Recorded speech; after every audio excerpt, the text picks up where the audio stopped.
सोमनाथाय नमः। ॐ मल्लिकार्जुनाय नमः। ॐ महाकालेश्वराय नमः। ॐ ओंकारेश्वराय नमः। ॐ वैद्यनाथाय नमः। ॐ भीमशंकराय नमः। ॐ रामेश्वराय नमः।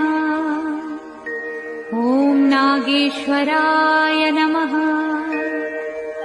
ॐ विश्वेश्वराय नमः।